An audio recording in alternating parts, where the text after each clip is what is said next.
Alam mo ba na sa mundong ito ay may pag-asa na nagmumula sa ating Ama.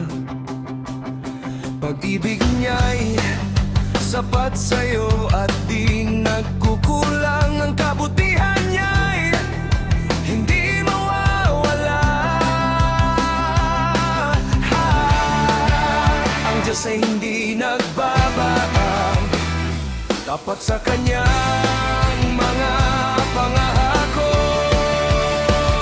Halina at purihin ang dakilang Diyos na siyang tumubos sa kasalanan mo, na siyang pinako sa krus at hinamahamak ng mga taong makasalanan. Ngunit ngayon tayo ay may pagkakataon na manumbalik sa ating Diyos, pagsisihan lahat ng ating kasalanan at wag na muling magkakasala.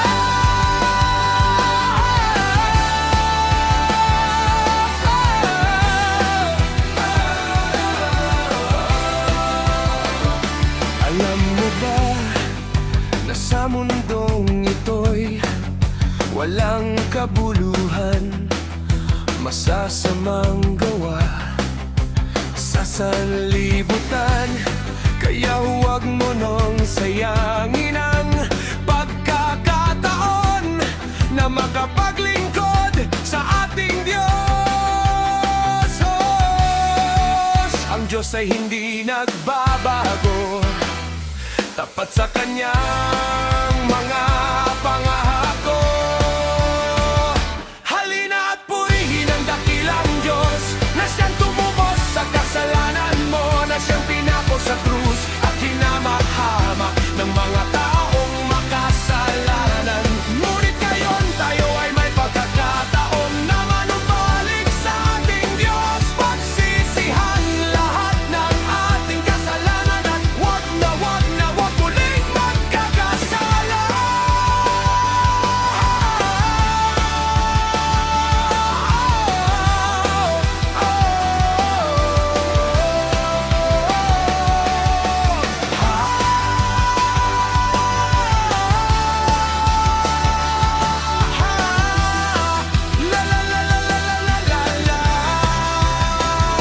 Halina't purihin siya ng lahat ng nilalang, dakilain ng Ama, sundin ang kalooban niya.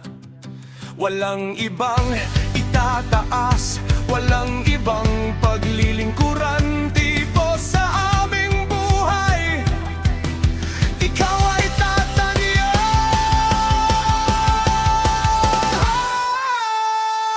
Halina't purihin ang dakilang Diyos na siyang tumubos sa kasalanan mo, na siyang pinako sa krus at hinamak-hamak ng mga taong makasalanan.